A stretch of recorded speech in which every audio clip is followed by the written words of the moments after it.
another rousing edition of Levack and Goz.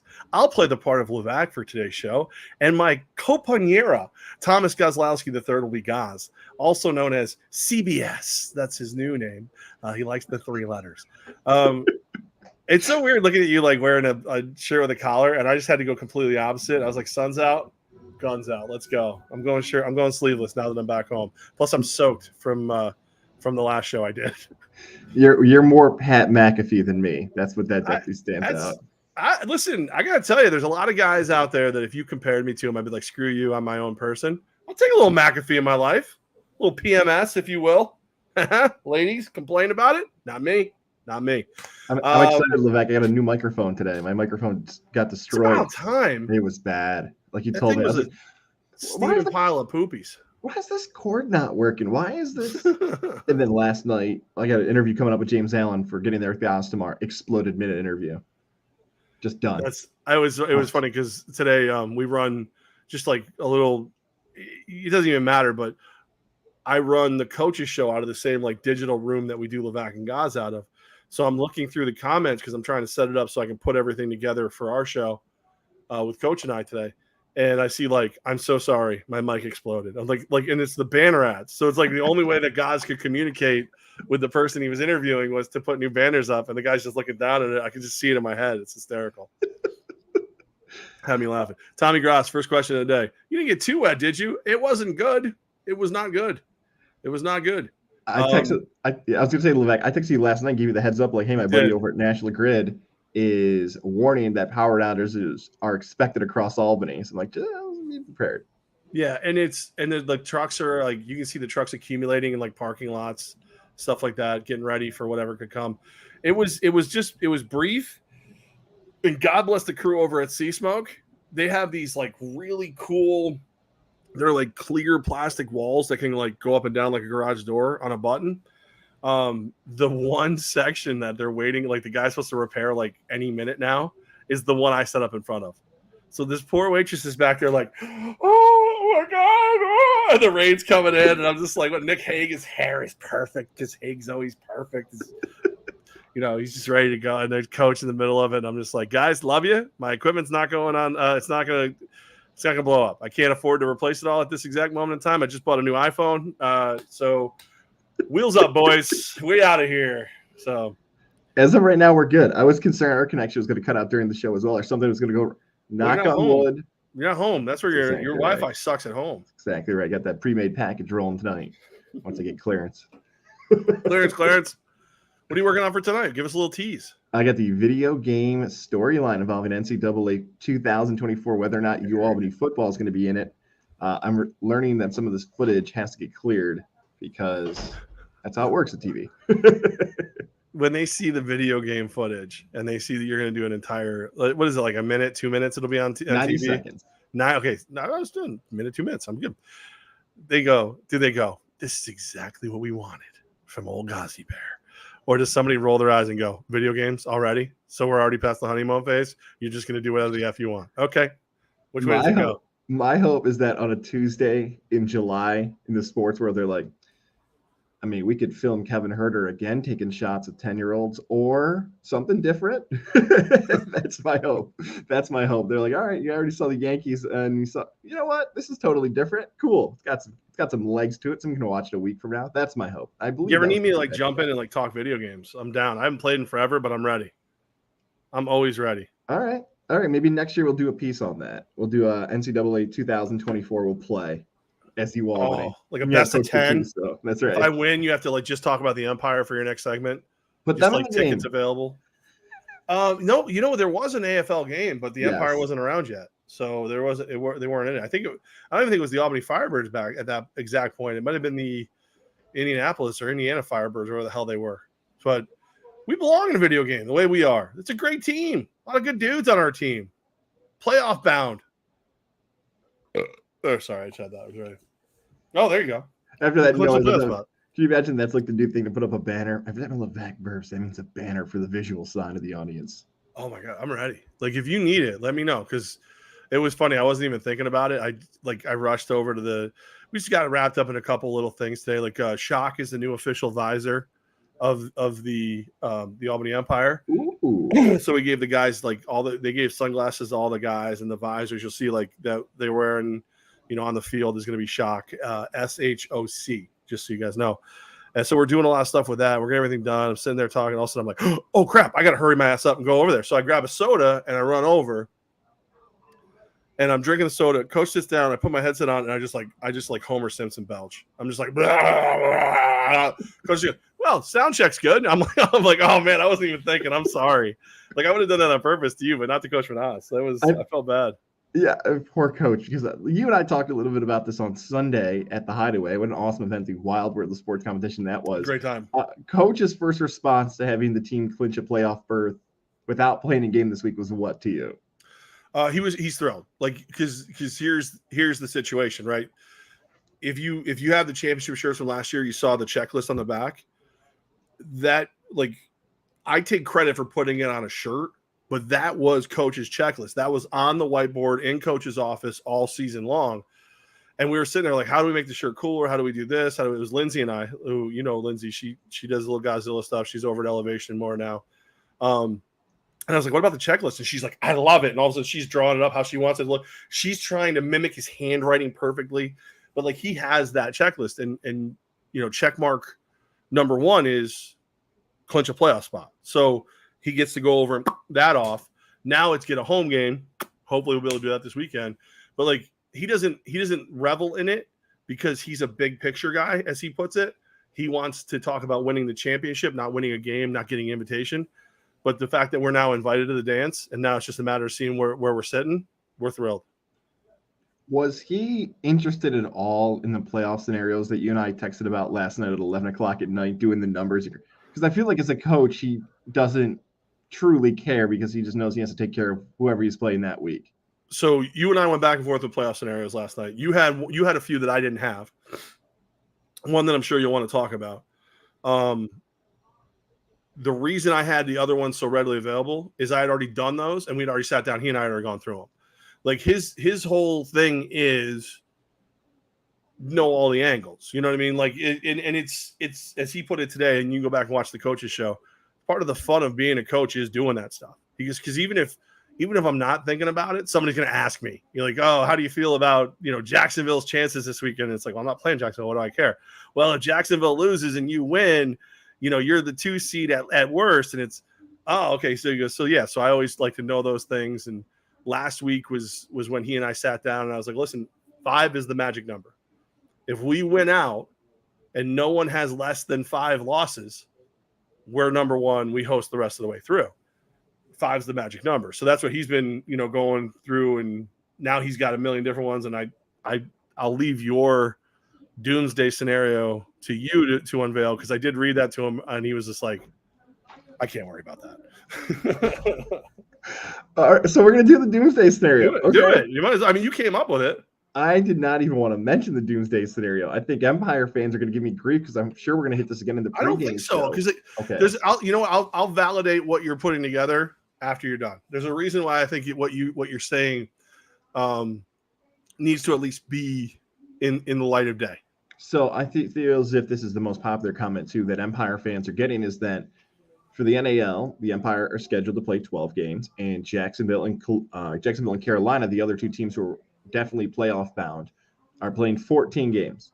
Right. So there is a scenario that if Albany, the Empire, lose this weekend, if Carolina wins and Jacksonville wins, that because Carolina and Jacksonville are scheduled to play in week 14, that would be game 14 in comparison to game 12 for Albany. If they decided to not take the field or tie, which is not going to happen, then both teams would be guaranteed a home playoff game no matter what happens for Albany in their final matchup against San Antonio, which would seem like absolute BS that you've got a regular season game on the schedule and you say, we're not going to play it. Like that doesn't happen in professional sports where you're just like canceled, rain, like Major League Baseball might be able to pull something off like that. Like, oh, that was game 162. We had no idea. I mean, we got to start the playoffs, right? I guess we're going to have a home game. Well, remember in this scenario, that's game 164. Yeah. Because so just so everybody knows how this came together. the ownership of Carolina and the ownership of Jacksonville decided that they were willing to forego bye weeks to each have one more home game and play each other. So there's members of the ownership staff in common between the two. A minority owner of one is a majority owner of another, kind of thing. So they decided to forego 2 bye weeks and then play against each other. And at that time, when they decided it, it was put to a vote. The league said, "Listen, it is what it is. If that's what you guys want to do, go for it." We, the Albany Empire, said, "We're open for business. We don't really want to forego our bye weeks because we think our players need them. However, let me break a phrase out here that's very professional. Shit, yeah, we'll take an extra home game and get more people in the seats. That'll be great." No one wanted to play us. No one wanted any part of us. And we knowing what we know now, if you got us early in the year, you might have got in. You might have got it done, but nobody wanted to. So what we ended up doing is sticking with the original 12, as did the other three other teams. So 2 are going to play the extra, and that comes down to win percentage now. It realistically only factors in if Carolina and Jacksonville tie at this point. That's the only time it factors in these extra games, because it's mainly loss column. As long as we lose less games than they do, we win. If they win more games than we do, but it's a tie in the loss column, okay, it sucks. It's not as much fun. So don't get too crazy on the extra games. I know everybody's like caught up on it right now, but it really shouldn't really be an issue. We'll see if it is, but it shouldn't really be an issue. The number one thing is, if we went out, we're no worse than the second seed. What I would like to see happen is this. I'd like to see Carolina lose this week. Yep. The Empire win their final 2 home games. Albany gets the number 1 seed. And what potentially would happen then that final week of the season is that, this is before the playoffs, week 14, you could have a scenario where at the MVP Arena, Albany's playing for the top seed. And on another game in the league, Carolina and Jacksonville are battling to see who could potentially host who. And I'm saying between Columbus, because what would really suck, and we see this in the NFL sometimes, is that you see a matchup between 2 teams who play each other in week 17. We'll use that as the past tense. Week 17, and then all of a sudden they're the opening round game in the wild card. And it's like, right, they're not going to show anything in that game. And that's a scenario Carolina and Jacksonville could have in week 14, but like to avoid that. The scenario for Carolina and Jacksonville is Raiders-Chargers. Yes. The Raiders-Chargers week 75 or whatever it was of this NFL season, because we get the extra week. So what is that, 18? Week 18, if they tie, they're both in, Pittsburgh's out. So obviously this doesn't have that kind of ramification. Columbus wins and they're in. We know who our final 4 are. But if they did tie, like if it comes down to it where it's like there's a couple seconds left, kick the field goal, don't kick the field goal, I could legitimately see one of the teams kneeling on the ball, get the tie, and make sure that we're on the road, because nobody wants us to win. Like not only did we win our first year in the NAL, not only we dominate the NAL, we only lose 1 game to Jacksonville. And watch the tape. There were some interesting things going on, but we were dicks about it and continue to be dicks about it because it's fun. We're New York. We're way up here. We're better than you. We're kicking your asses, except for Carolina this year. I can't say that about you. We're handling our business, and we're having fun doing it. And if you don't like us talking, shut us up. Carolina's shut us up so far this year. So they don't want us in it. They don't like us. Our closest friends are the Orlando Predators, and they don't want us in it. So, like anybody who thinks Orlando's going to roll in here this weekend and lay down, you're out of your freaking mind. You're out of your mind. One more shout out to the Pink Game for someone who might have missed it. Let's give one more shout out. I know we're going to shout it out one more time in the pregame coming up on Saturday, but shout out the Pink Game, our pal Cindy, and everybody else has made this possible for the matchup coming up. So, the beauty of this too is our good friend Will Brown's wife, Jamie Brown, who is also a very good friend. She is part of 2life.org. So I've been working with her on getting the game together. It is going to be so much fun. It's going to be a celebration. That's the beauty of 2Life. Like 2Life's about educating and supporting survivors of breast cancer. So $5 from every ticket bought through the link albany.spinzo.com /2life. You can just go right to AlbanyEmpireNAL.com and click through. $5 from every ticket bought through there is going to go right to 2Life. I saw the design today for the T-shirts. I love them. We had to go run back to the drawing board. Love our friends at Elevation 10K. They just stepped up and redesigned the entire shirt because Coach is a pain right in my ass. My goal was always, hold on, I gotta sneeze. Second up, there goes.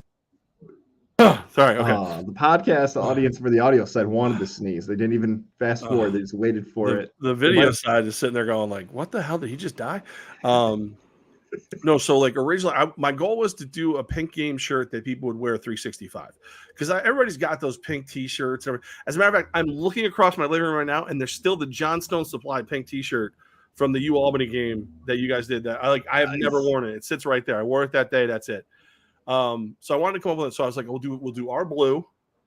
We'll do the pink shield. We'll do whatever. And like everybody was talking about it. Everybody was excited about it. Like, no, we haven't made that shirt before. That'll be cool. And then Coach comes in and goes, you're going to love this. We're doing a whiteout for the pink game. The guys are going to wear white head to toe. I want the fans to wear white and pink. And I'm like sitting there going, I'm like feverishly texting. He goes, you don't like it? I go, no, I'm telling them not to make the blue shirts. So they sent me the design today. I'll send it over to you in a little bit, guys. You can see it first before we post it publicly. And I love it. So it's going to be a white shirt, pink Empire logo, a lot of love and support to our friends at 2life.org. Very excited about it. So we're going to take some of the proceeds from those and donate those as well. Ticket sales need to ramp up. You know, I saw somebody post like yesterday, like, what do we got to do to clinch home? Took everything I had out to write. Buy more tickets. Pack the place. Scare the hell out of Orlando and San Antonio. Let's go. Show them what Albany's all about. And like we're dropping, I mean, like we have $15 tickets available right now. You buy a $15 ticket, 5 of that 15 is going right to 2Life. And you're in the building. That's what we're doing. You know, we're trying to get people, kids 12 and under are free. So you buy like one adult ticket, sit wherever the hell you want. You can get a couple kids tickets right next to you. It's free. So we're doing what we can. Come support the Empire. For whatever reason you can't make it, support that great cause coming up on Saturday. Cindy's going to yell at me because I promised her on Sunday I was going to put the link underneath on the podcast. I will do it when you're listening to this on replay. I did not do it Sunday. I blame somebody who was supposed to have bourbon for distracting me, and he knows who he is. Things changed immediately following the podcast. So. Boston Dan. It was not Boston Dan. Well, he's Bros and Bourbon, isn't he? Or Bourbon Bros or whatever. Gurka, I know, but isn't Boston Dan Bourbon Bros or some show or something that you're doing now? Some terrible show, I'm sure. Talking about the Red Sox and whatever. 3:30 to 5 o'clock, the pregame show. Come join us. It's going to be an awesome event. Trayvon Shorts is going to join us. Markel Wade, Levack, Andrew Santillo. A lot of people are going to join the pregame show. And Levack, you mentioned Johnstone Supply in Troy, the pink cost, all the great things going on. Yeah, I'll prove it. Yeah. Go grab the shirt while talking about Johnstone Supply in Troy, 518-272-5922. Storm on the way tonight. AC units. It's been hot in the capital region. You've been baking, you've been sweating. Maybe your AC unit is down. Here's where you can get a new one. Johnstone Supply in Troy, 518-272-5922. 6th Avenue in Troy is the place for you. Shout out to George and Kev and our guy, Tom, and everybody else over there. There's the wonderful pink shirt. If you're listening on our audio site, go check that out. Love Johnstone Supply in Troy. Been supporting us from day one here on Gonzalo Media. We hope that you can support them this summer. Johnstone Supply in Troy. One more time for the number, 518-272-5922. 6th Avenue in Troy. Those summer projects on the way. Stop in and support our friends. Johnstone Supply in Troy. See, I've never worn it. You can still see the creases because I look like Patrick Starfish. I look like I should be hanging out with you, SpongeBob, when I went Levack and Goz. And, of course, we're here on a Tech East Tuesday. Check us out live on the Tech East Fire and Water Restoration Facebook page. Based on what the meteorologists say, make sure you've got Tech East Fire and Water Restoration's website, tefirewater.com, handy. You could need us, and we'll be there to help. So I didn't think there was a scenario I was going to like Zach Wilson. But I like Zach Wilson. I like Zach Wilson because Mekhi Becton likes Zach Wilson, and all his teammates now like him. He said he had dog in him, and he's got dog in him, and so does his mother's best friend. First of all, had you ever heard the term homie hopper before? No.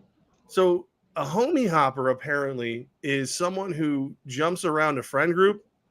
So like a woman who like let's say I was dating a woman and then she left me. She starts dating Goz. She leaves Goz. She starts dating, Boston Dan. She leaves Boston Dan. She's a homie hopper. So she hops from one homie to the other.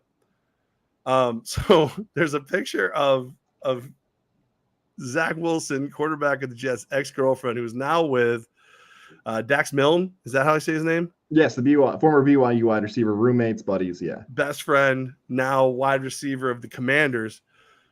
He's dating Wilson's ex. Wilson's ex, after being called a homie hopper, says, "I'm not a homie hopper. He slept with his mother's best friend." That dude looks so freaking innocent. The fact that he is, this like freaking MILF porn star is amazing to me. It's amazing to me. I love it. Do we have to put in parentheses like the warning now of alleged? Yeah, there you go. Alleged. What we may have seen or heard on social media may or may not be true, but it is July in sports. And man, it's way more fun to talk about this than something else going on or anything else, because where do you even come up with this? Like the term homie hopper that you mentioned, never heard of it before, but then just like throwing that out, and she knew the reaction it was going to get. Now, here's, I think, like culturally where there must have been a misfire here. Because if you're going to go at your ex for cheating on you, this is you what better happens. not miss. You better not miss. And that's the thing, though. Like, she probably thought, hey, this guy cheated on me. I'm going to blow up his spot right now on social media, and people are going to be so pissed at him. The New York Jets starting quarterback, Zach Wilson, young, the franchise, everything else. That was not the reaction she thought she was going to get. He seems more loved than ever before. The New York Jets fans have embraced him. Oh, 100%. Well, his teammates have embraced him. Teammates who didn't even seem to care that he existed are now like, that's my quarterback. Let's go. Like Mekhi Becton for the first time this offseason put down a double whopper and thought about the Jets. Like he's working out at 4 a.m. Bullshit. He's just working out at 4 a.m. because the drive-thru opens at 5. He's now in. He's like, that's my dog. Let's go. I love it. Let's. And the fact that Zach Wilson hasn't said a thing, just let it go. Just let it breathe. Just let it breathe. Don't deny it. Nobody's gonna believe your denial. Don't say you did it. Nobody's going to believe that either. Just sit back and let it happen. Just let it go. The Patriots defense a few years ago had the boogeyman, and they ran with it after the Sam Darnold ghost clip. Baker Mayfield had the quote, "I woke up feeling dangerous," and he had that like quote. Cam Newton had the Dabby and the Superman, and there have been quotes that have followed of Jameis Winston, probably the king, right? Started eating W's. There are different ways where people have viewed how those phrases and expressions and coaches viewed quarterbacks. I hope that the Jets start to win this season and this takes off. I want the dog in him shirts. I want a dog pound like Cleveland and New York. I want this to be his thing, because he's, by the way, he's poised to have a good season. They added a lot to the offense. It's year 2. Salah's there. He's got his players in. I hope this takes off all season. I hope this is not just a dead summer storyline we never talk about again. I hope this follows him forever and everyone's like, did it really happen? I want one reporter to never give up. He wants every detail of the hookup. Well, here's the thing, though, with everything his mother posts. So two points. With everything his mother posts, how do we not already have a picture of this woman? Like, how do we already not know exactly what she looks like? Because something tells me that's a MILF crew that runs around, right? I don't imagine Mrs. Wilson, tolerates ugly friends. There isn't some hammer toe fatty running around with that crew. There's a bunch of blondes that would not give me the time of day, who are like, they have two outfits, sundresses and yoga pants. That's all they ever wear, and they look great in both, except for in the winter when they do the leggings with the the Han Solo look. That's of course, but there's no way. And they all pretend to be self-righteous and over the top and love God and whatever, and then they're banging each other's sons. That's what's up. I want to know who she is. I want to see her, and I want to go. I just want to be like, well done. Well done. I want Namath there for the first home game of the Jets this year to go, you know what, Zach? Thought you were a freaking nerd. I'm in. I just want to kiss you on the cheek in celebration of your greatness. Broadway Zach. Oh yeah, let's go. I love it. Over. Wait, what's but they're in Jersey. So is it like like Terrace Parkway or some shit. Like, isn't it? That's right. That's right.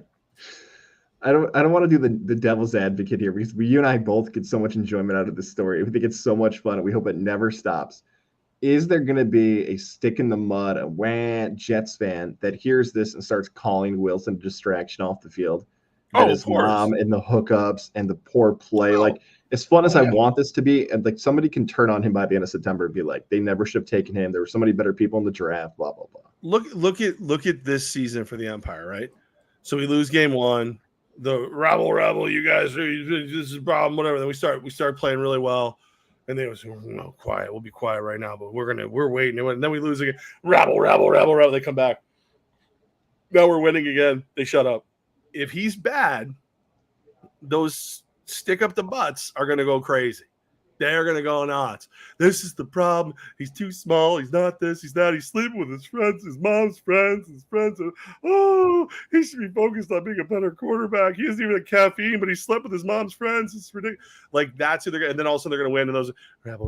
They'll get quiet again. Like, because it's attention. It's the same reason the ex-girlfriend completely miscalculated this whole thing. I'm important. My cause is righteous. You're wrong. Watch what happens when I tell everyone that you're a stud and you've had sex with Stifler's mom. And then everybody goes, Stifler's mom's got it going on. Let's get you some, Zach. And they're all looking at her like, yeah, just keep banging his best friend, you loser, you scumbag, you traitor, you hoe biscuit. And she's probably a fine, nice girl. She's very pretty. But it's, he's already onto an influencer. She just sounds sour. But she's like, you're right. She completely miscalculated. She's like, I am going to expose you for the rapscallion you are. And he's like, the only thing I exposed was Mrs. Smith's butt. Like, it's so stupid. People just think they're more important than they are, including me. Let's go Jets. Come on, Zach Wilson. Be good this season. Don't let this die. Yeah. Let it live forever. I gotta tell you, so our buddy Chad over at the Hideaway, diehard Jets fan. He is almost every year, like he accepts the fact that they're not going to be the team he hopes they'll be, but like when they have a chance to beat the Raiders, he gets in and he enjoys himself. He finds ways to enjoy the season. If the Jets suck this year, I guarantee you that man will own some form of clothing, probably a T-shirt that the Jets somehow spells out that his quarterback is banging MILFs. Somehow that is going to happen. I'm telling you right now. It's going to happen. Chad, I want to see the shirt. Take a picture of it. I want to see it. And the only reason I say this is I've been trying to think of it the entire time we've been talking, and I haven't come up with it yet. Well, Chad, if you're like Chad, you want to go to a Jet game this season. If you want to watch Zach Wilson in person. Look at this transition right here. That was good, come on. SeatGeek.com. SeatGeek.com. That is a New York. That's the best one. Here you go. New York State Broadcasters Award, 2 guys for that transition. I would say of the last year of doing this, that might be the best segue I've had there. Yeah, usually they've been incredibly awkward. That was my art form, and you have now taken it. You have taken the title. We will both fully admit in the podcast world, the audio world like this, the segues without going to break into a live read are not easy or not comfortable. I'll be honest with you. They were better when it was what I was focused on, but this football thing is pretty obnoxious. So that you have now overtaken me. I need to regain the title. I'll get it done. I also have no clients. No one wants to advertise with me anymore except for Tech East, but we'll get to that later. It's a we thing. It's a Levack and Goz thing. I just do them. SeatGeek.com, promo code Goz. They call $20 off. SeatGeek said we need Goz. That's right. We don't need Levack. We don't need the big guy who needs 2 seats. He needs Seat Geeks. We need Goz. Promo code Goz even. That's right. GOZ, $20 off your first purchase over $50, whether it's the Jets, Bruce Springsteen's coming back to Albany in March, Morgan Wallen, people are going to that concert, and they're going to go to another concert, sporting events and more. SeatGeek.com is your place. Buy your tickets there. First purchase over $50. You get $20 off when you use the promo code GOZ. GOZ. Share it with your friends. Share it with your family members. Hey, I know how to save cash buying tickets this summer. SeatGeek.com. Promo code GOZ. GOZ. $20 off your first purchase over $50. Enjoy your concerts and games this summer. That transition was so good. You're now the Wizard of Goz, just so you know. You know, you mentioned that. That was the first reference I was ever given in the history of my radio career, ever. Wizard of Goz? Yeah. I thought it was Gozzy Bear. No. God, the Wizard of Goz came first because Mike Lindsley, I was doing his updates. That was this. Oh my God, this has got to be like December of 2013. He literally goes like, "Hey, we got the Wizard of Goz coming up next year with the sports update." I'm like, I Are feel you like telling me that's I came up with the same reference, Lindsley? yeah. And then like when you I think I hear have him to on retire. I think I'm done. I think hanging up.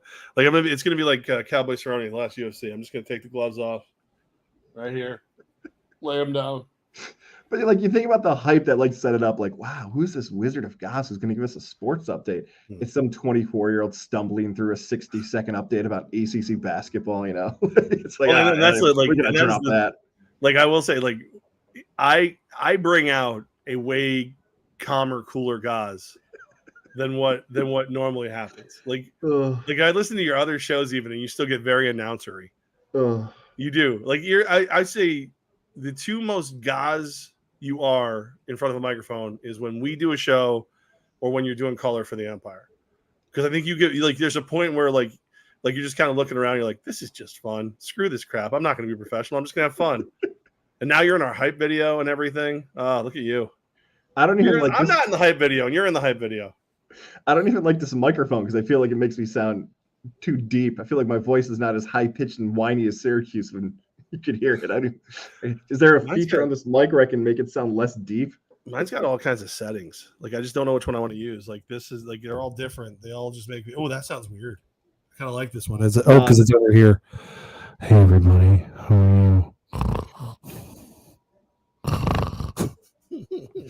I'm gonna watch the retention level for the audio episode. Be like, what happened? Let me see. 31-minute mark. And that's why I have sweaty balls. Oh, I'm sorry. No, I don't know. Like I don't know which one I like. I think I like this one. That's the best. It is. I got my dates mixed up, by the way. I thought the Derek Jeter, the captain, 7-part documentary series was going to air after the All-Star game. Come to find out, it is airing after the Home Run Derby on ESPN. So it is airing Monday, with episode 2 scheduled to air that Thursday.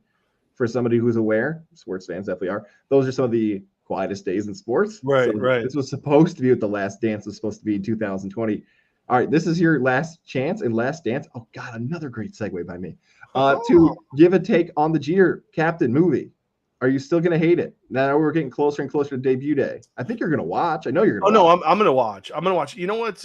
I got a little bit of hope because the stuff that's leaking out right now, it sounds like he's been pretty critical of A-Rod, and it's not like him to let that stuff out.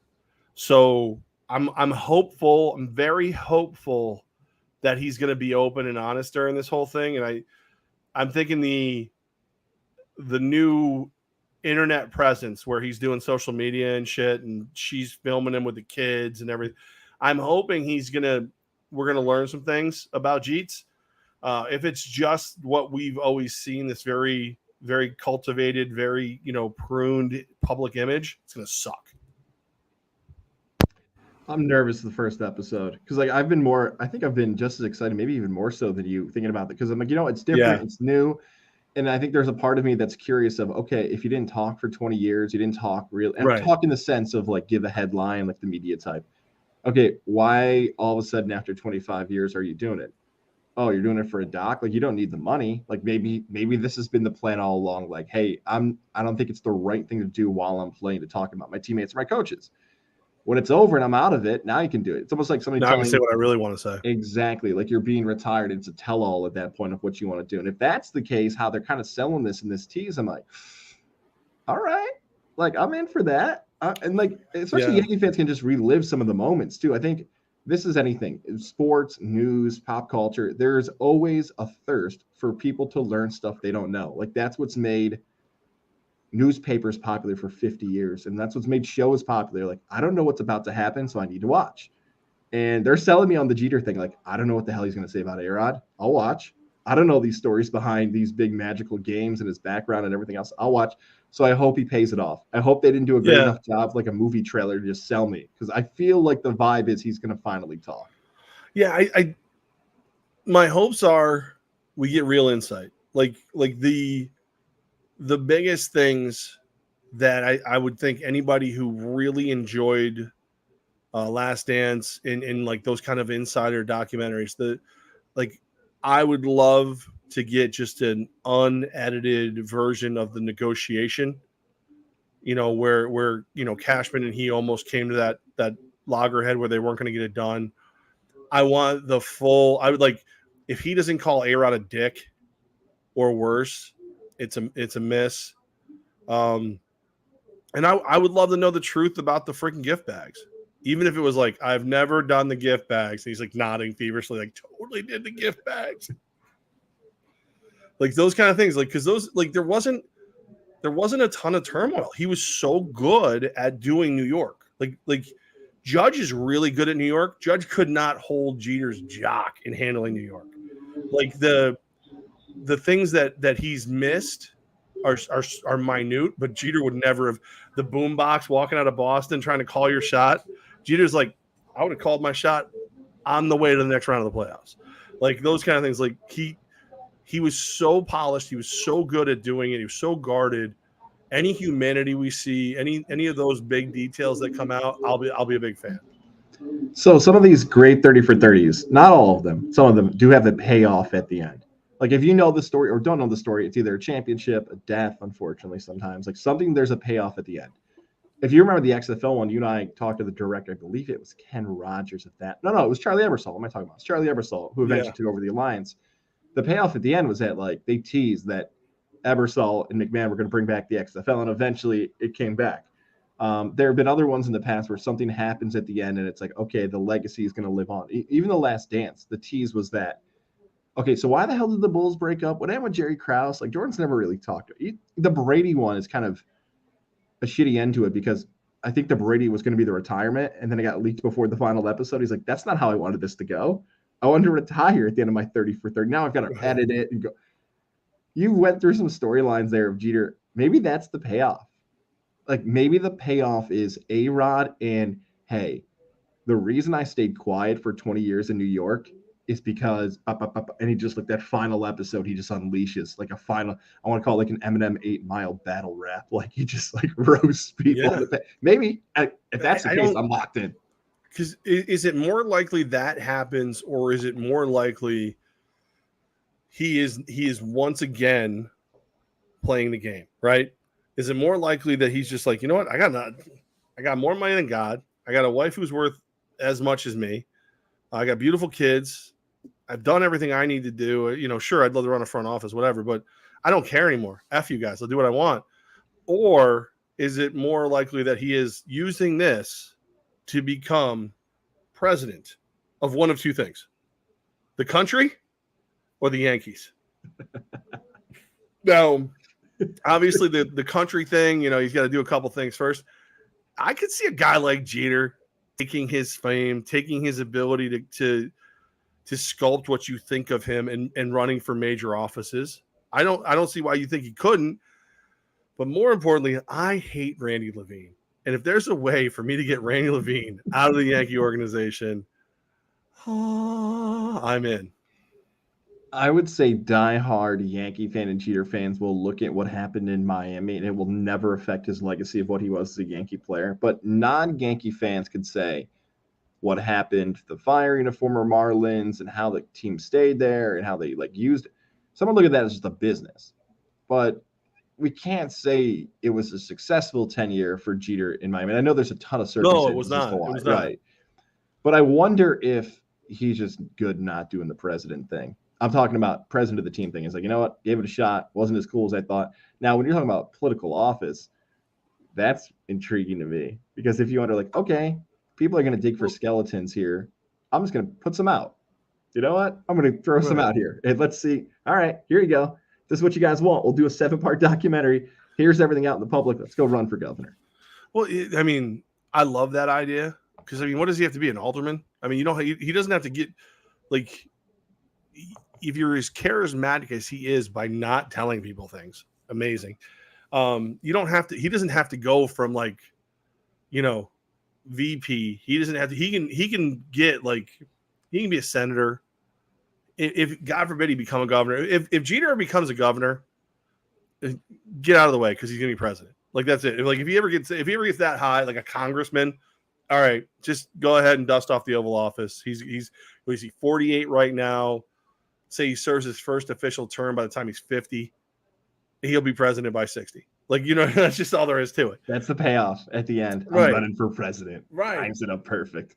But there is that man hates losing, hates failure like a guy like Jordan does, right? So Jordan, he is the best basketball player on the planet. Then he's the most marketable athlete on the planet. And then he's now he's a businessman and a team owner.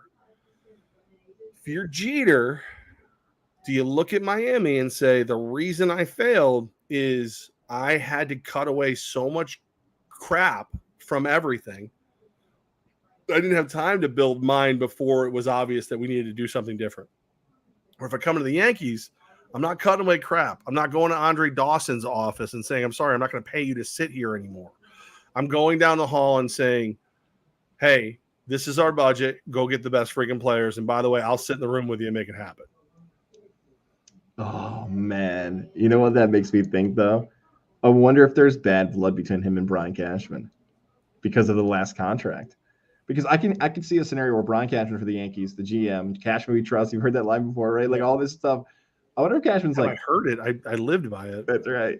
For 22 years, not 22 years, for 13 years since 2009, the last World Series, Cashman's been getting beat by Yankee fans. Why aren't they winning? Why aren't you back in the World Series? Why aren't you doing this? He finally gets a team that's really good this year, could potentially get through.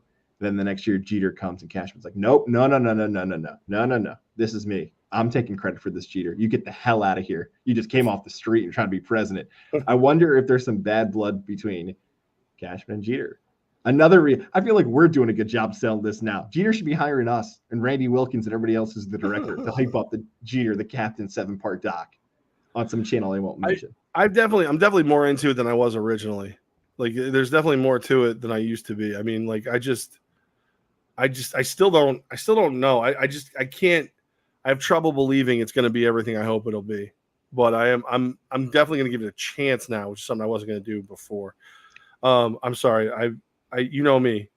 I see a reason to place a wager, and I jump right in. Little Benny Wednesday. Chris Sale pitching tonight for the Sox. So I'm going to bet the over in the Red Sox game because he is a freaking head case, and he's going to get shelled. Him and Corey Kluber. I got a bonus and everything. Let's go. I got a 50% booster. So I'm going to put $20 on the over 7.5 runs. Sox raise tonight. 20 to take home 50. Let's under 0.5 walls destroyed. Dude, over.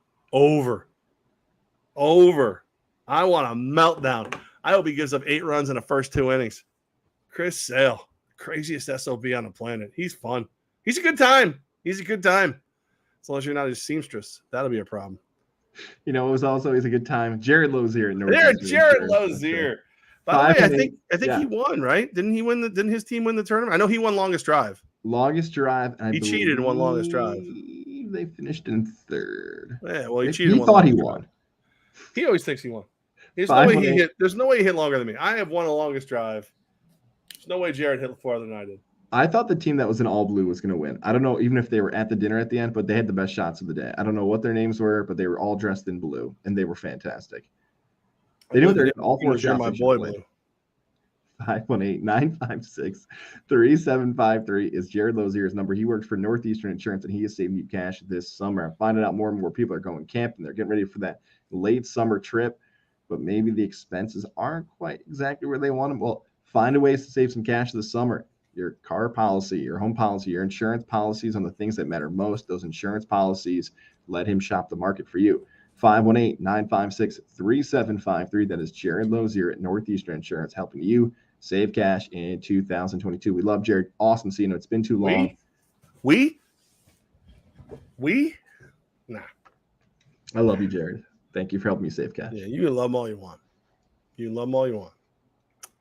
Nah. His beard looked better than ever. Look at this playoff beard I'm rocking. Come on. Are you not shaving it until August? Yeah, well, because Coach shaved his. Manaj shaved his. So now look, and you see all the gray coming in? Do you see this, guys? Look at the gray. Hold on. Uh-oh. Extreme close-up. Look at the gray. Baby, look at old man Levack over here, huh? Yikes, dude. Look at that. Hopefully Levack just didn't kick his mic by You're accident. on a football team. You get gray hair in your beard. You're going to be the big 4-6 next month. You're Wow. still not. I'm No, going that's like, and you know what? Like a true New Yorker, going to Tampa, baby. I'm going to go down to Florida for my birthday. I'm going to hang out with my nephew and his wife. I was going to say, yeah, you're still avoiding the grays for a while, I would say. I know that the context of your microphone being thrown around, it's saying like, oh, you're 46, get used to it. That was not it, though. No, just, dude, this is the greatest I've ever been. Everybody's like, oh, you must have colored your beard. No, now you can see it. Here it is. This is what happens. And they're random. They're just like in the front. They're not like anywhere. They're just in the front. Ready to go. I'm going to look like freaking Santa by December. If we don't win this freaking championship, I'm going to look like Santa. I say you go half and half. Like half white, half gray. There's somebody famous who rocks that look, and I cannot think of his name off the top of my head right now. Ugh. That sounds like jackassery to me right there. That's not happening. It's not happening. Do you think it's a big deal that Matthew Berry's leaving ESPN? Do you want to know? Let me answer your question with a question, which I know is very rude. Is it a big deal if this is the first time I've heard of it? Like, I like Matthew Berry. You're talking about the talented Mr. Roto, correct? That's right. Not the other Matthew Berry. The face of fantasy sports, you could argue. It was a terrible face. I think, to a degree, it is. Where's he going? Do we know? I would assume, and this is an assumption, after 15 years of the ESPN in the world of fantasy sports that it is right now in 2022, I would be shocked if a sports book company did not make them throw them a ton of cash. We love DraftKings here at Goz of the Media and Levack and Goz, but let's say, for instance, like if you're a fan of Jay Farrow, you might be going there, or if he's a fan of like a casino down the street that's, helping out. Jay Farrow. Which one is Jay Farrow? He wears like a big crown during it. Oh, I'm sorry, JB Smooth. JB Smooth. Yeah, Jay Farrow I like. JB Smooth's a douchebag. I just saw Jay Farrow the other day. Oh my god! Every time we used to see JB Smooth at Radio Row and Media Night for the NFL, it would like Goz would literally have to put his hand on my shoulder to calm me down because I just wanted I just wanted to go up and just like spit on the back of my hand and just like paintbrush his ass. He's so JB Smooth. What's that? He never calms down. He never calms down. He's the same speed all day. And it's never anything of consequence. It's always just ass. Just ass. It's just ass. Would you say your mom loves him? Yes. Your mom hates me. It's perfect. It works well. Your mom hates me. Your dad, TG2 and I, we're boys. But Mrs. Gozlowski, apparently we're never going to have a friggin' Zach Wilson moment because she does not love me. Good. I am fair. That's fair. I would assume I would make you call me dad. Gross. I'm not calling him dad. Not doing it. I would assume it's and just be clear, because I know your dad is probably watching. That's a joke because every time we got a new boss, Goz would look at me dead serious in the middle of like the worst possible second. I'm not going to call him dad. So that had nothing to do with disrespect for you or your beautiful bride who hates me, but just because of a Goz joke. So I do not want to upset CrossFit Kringle. I do not need that in my life. I could not outrun that man. He will catch me. Keep an eye on those comment sections for a second. The fact that the face of fantasy sports is leaving or it's changing, I feel like that's a huge deal in the sense of what fantasy sports is now. Like when August rolls around, it feels like fantasy sports takes over everywhere because camps are opening up. Baseball's kind of mostly got most. Didn't you just reactivate the Godzilla Media League? I reactivated the league, yes, and this is good for our sponsors who are listening, or especially on our video audio side too. Like, so we've completely done We Talk Fantasy different for this summer. So what we were deciding to do is rather than do like a weekly episode from June to late August, we're doing what ESPN and Sporting News and all these other companies do. Is we're just doing a fantasy dump. Where coming up in August, we're just going to do 10 episodes, like all available at once. If you want running backs, go to your running back episode. You want quarterbacks, go to your because that's what everybody does. Barry had the manifesto. People put out their magazines where it's like, why would I put out content in late June where probably no one's thinking about fantasy football? And then all of a sudden in late August, you're like, oh man, where the hell's that? Oh, it's right here. So that's kind of like the shift here is that it's a big dump for everybody in August, which I think is way more effective. I win more leagues than I lose. And I'm not on your stupid show, so I'll just put that out there. You know who else activated the league? Our old job. I love your dad. He's the best. Just so you know, so your dad. Look what he wrote. I cannot. Oh, I know. He wrote, and you cannot outrun me. No. I'm not confident you on foot I get away with in my truck. Like I just feel like Goz's dad, TG2, is the friendly version of Michael Myers.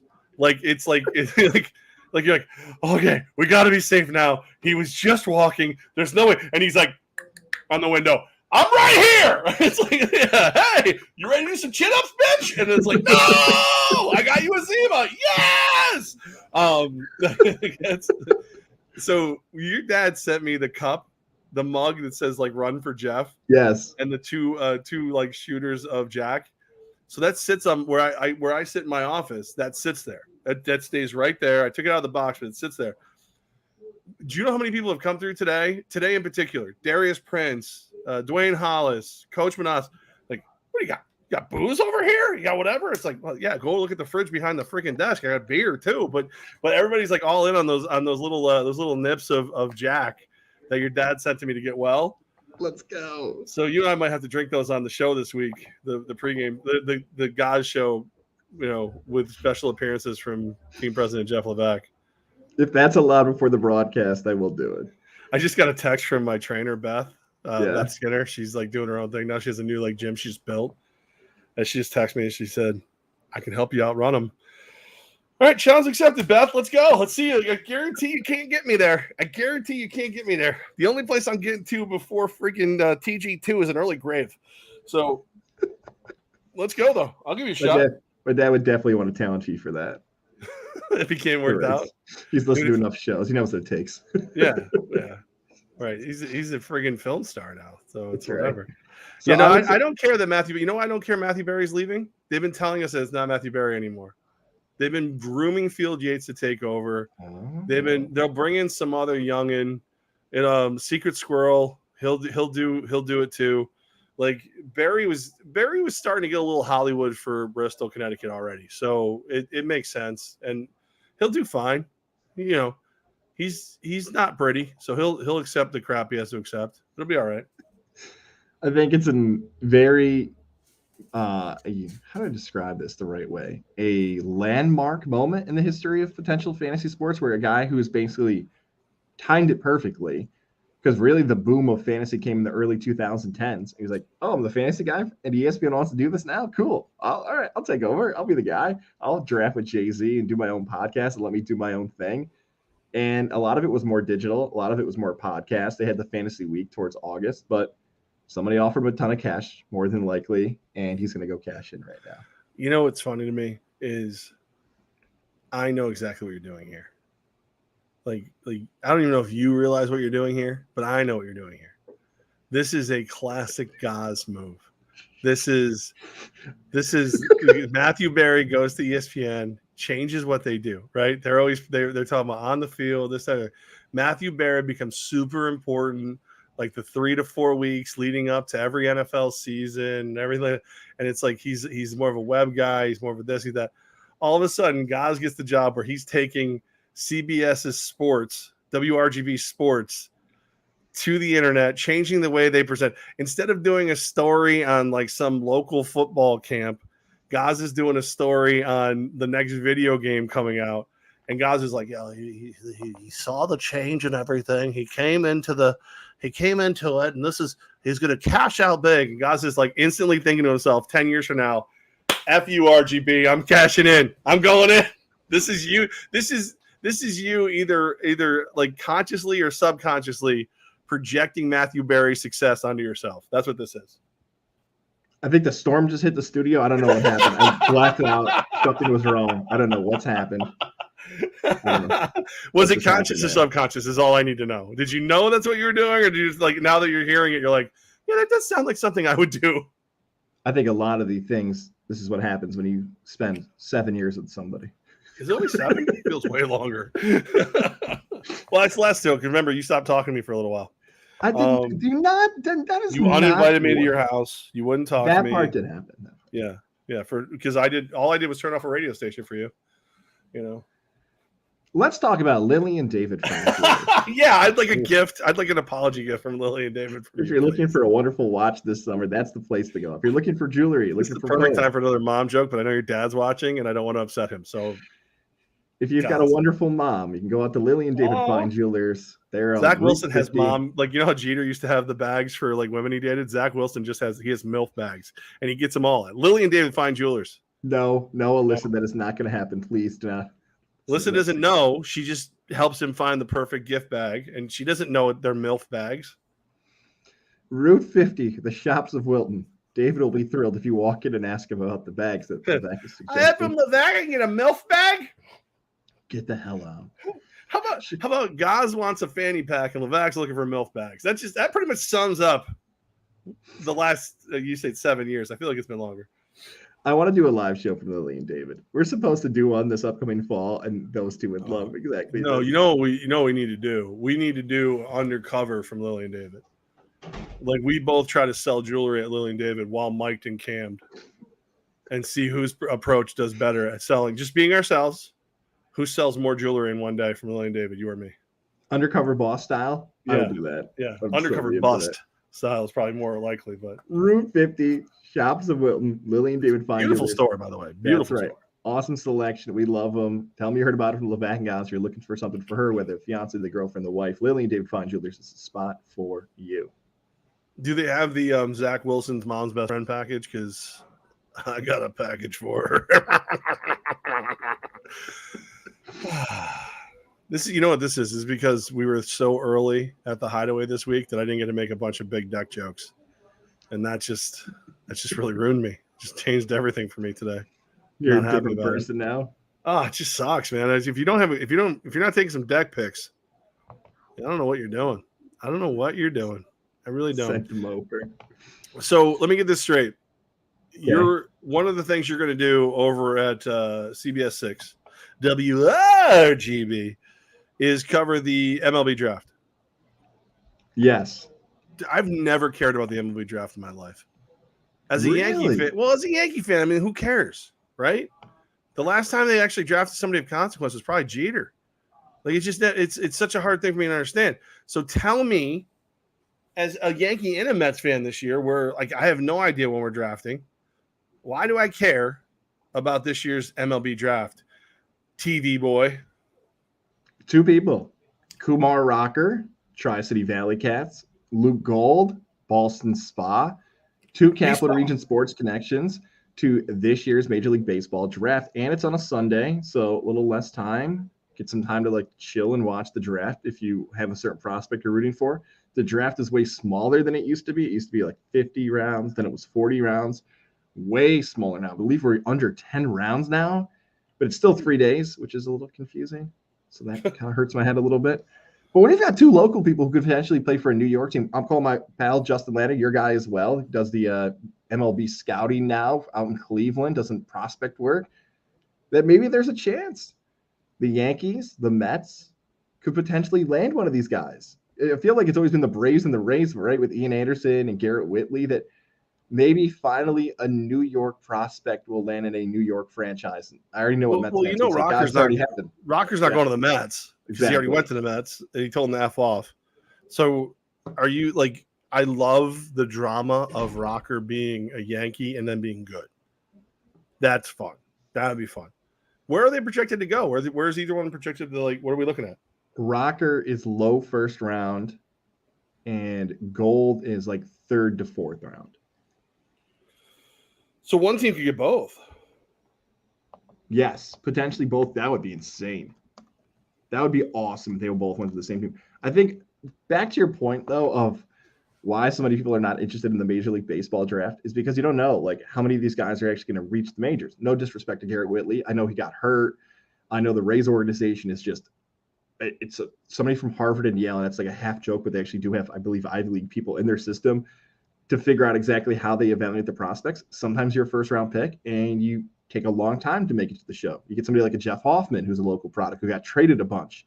Now he's bouncing around. Now he might get traded again. Ian Anderson, a first-round pick that leads a team to a World Series. It's hard to figure out exactly where all these guys are going to land, but the fact that they're going to get an opportunity and Gold's an all ACC guy, and Rocker's been throwing heat. That's good enough. Like, if you get the chance to be out there and make a play, that's all you can ask for. And look, Levack, this has been happening again. Another 7-year reference here. For 7 years, like the Capital Region has continued a pipeline. It wasn't just like Whitley and then they were gone, or both. I should say both Anderson brothers, because both have played now professionally. Like they keep coming back to the Capital Region, which is awesome. And that's not what a lot of upstate New York cities can say. Like Albany's got that advantage right now over a lot of upstate New York cities. Yeah, and you know this. Not everybody knows this yet. One of my future business ventures is something that you and I have done before. And it's going to be like homegrown bus trips to like great games and stuff like that. Like with theoretically you and I hosting, whoever, but always somebody cool hosting. Like always somebody on the bus with you to make sure the bus trip itself is fun. At least the bus ride to the event. The bus ride back, if it's me, I'll be snoring. Imagine a scenario in which you get on a Yankee Trails bus in the parking lot of the Joe to go see Kumar Rocker pitch at Yankee Stadium. Like, that's electric. Imagine a scenario. Also, you're from the high school to go see Gold play at Citi Field or Yankee Stadium. That's electric. As long as it's not Boston. I'm not hosting that one. Screw those guys. I'll never go to Fenway. You kiss my ass. You guys suck. You're evil. You like Satan. It's not gonna have Marbreds and friggin' Sam Adams. No way to live. No way to live, my friends. No way to live. Benny Wednesday prefers frozen pizza. That just tells you everything you know about Boston Red Sox fans. He's on the bus just with his pizza. Yeah, he just hosts that one. It's just Russell from Up. Pardon me, I have to make my scout badge. How do I get you? Just getting you where you need to be. That'll be it. I'll make him dress like Russell from Up though too. I'll do it. Like Ben's thumbs down. All right, so keep an I'm eye gonna dress out as Doug the dog and just screw with him the entire trip though. It's gonna be great. Poor Benny Wednesday. Red Sox. Poor suck. Radar. Chris Sale is gonna get lit up. He's lit up. Are you bummed? By the way, we're not going to get a chance to talk about this on Tuesday because it's already going to be passed. I guess we could recap it a little bit by the next time we talk of Pete Alonso and Albert Pujols are the big names in the home run derby. There's a bunch of different names, but Alonso was trying to make this like his thing. Like he is the king of the home run derby, and Albert Pujols is going to retire, and this is going to be like his swan song. This is, even though it's in Los Angeles, I still associate him as a Cardinal, and I know he's back playing for the Cardinals, but that's kind of like a little different vibe here, where you've got the king and the legend in this year's home run derby.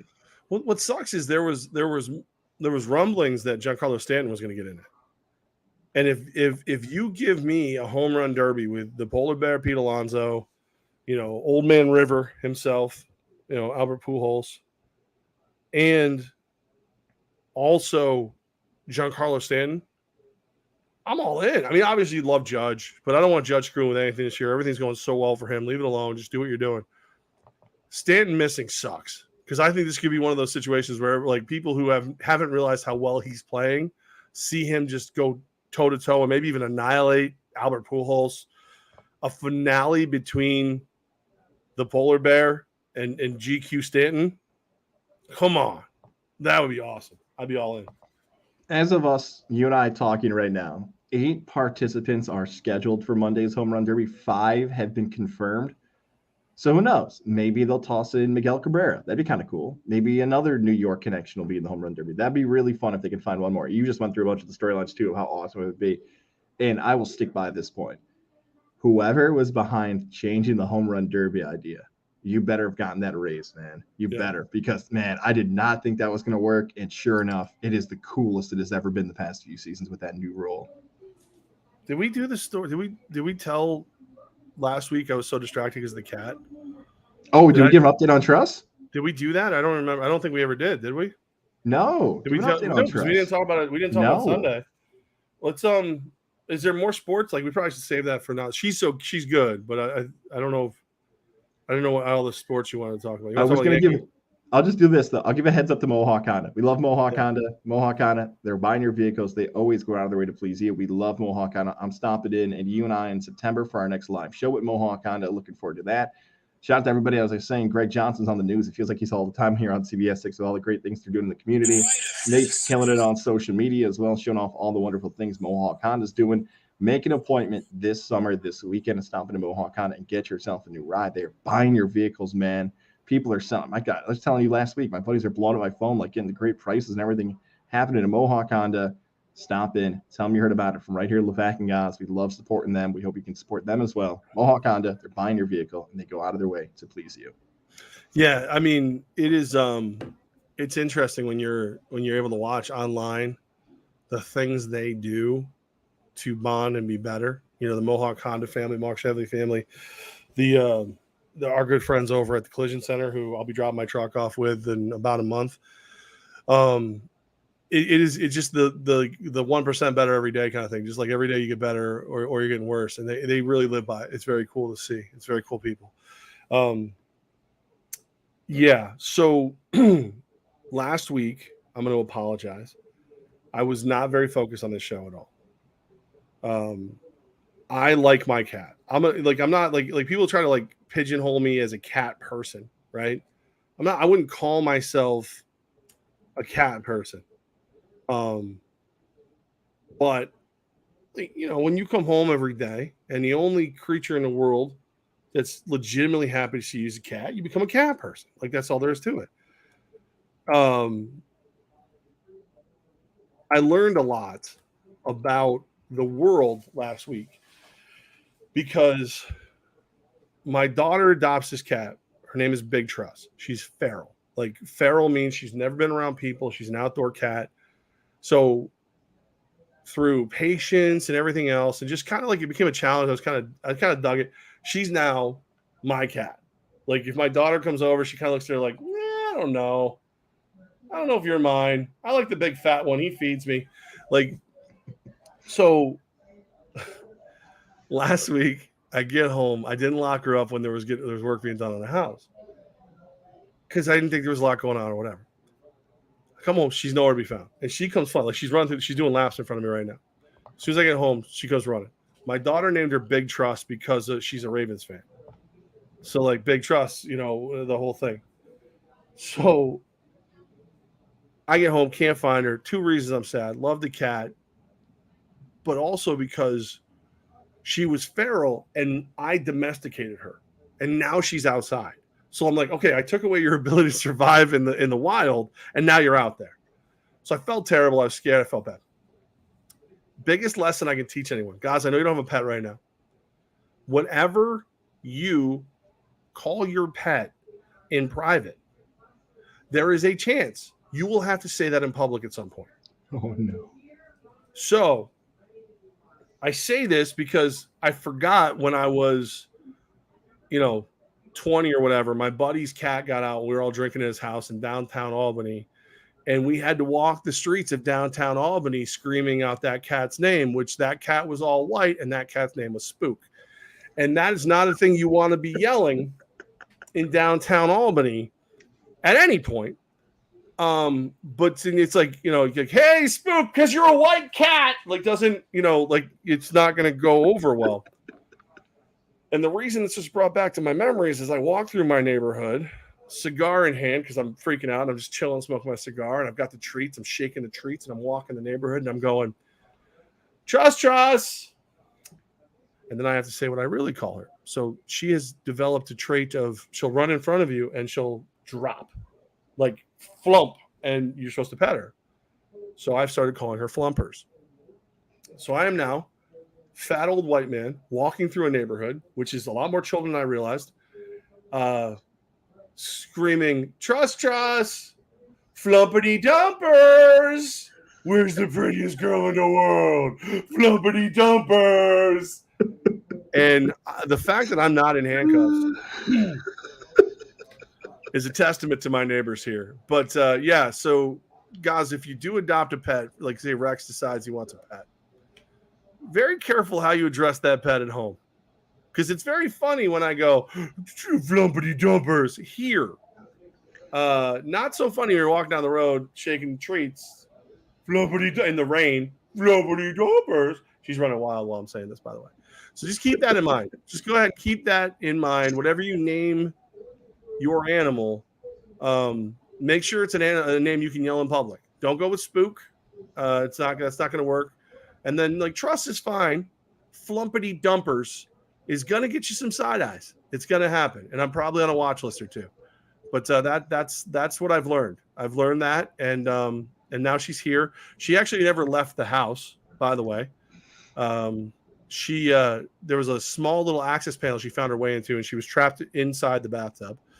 And I got her out of there, and and then she walked around the house like she was the coolest shit ever because she figured out where to hide. So if you heard me yelling that, I'm your neighbor, and I'm only half as creepy as you think I am. So keep that in mind. Animal names. Keep it in mind. I want to respond to that, but I feel like in the 100+ episodes we've done of this podcast, that's the best advice you've ever given in the history to close an episode. I don't want to. I want to do a little Q&A real quick though. Okay, all right. Just because all right, Tommy, you snuck in there. I thought Levack was gonna hit the button and be like, well, "That's it, we're going out on top." Tommy dropped in like Tommy Goz, who is a diehard sports fan, dropped in a non-sports question, and it caught me so off guard that I feel like I'd be remiss if I didn't answer it. Tommy Goz, my guy, Mr. Empire. What do you think of Twitter suing Elon Musk to force him to complete the acquisition? First of all, who the hell are you? Second of all, those European links got to him. Those European links. Watch the match here. Tom Goz has been hacked.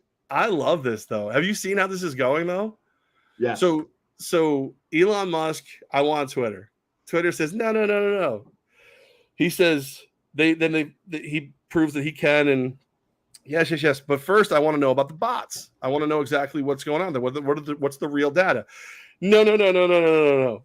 They then take him to court because he doesn't want to complete the sale. The court says, you got to tell us about the bots.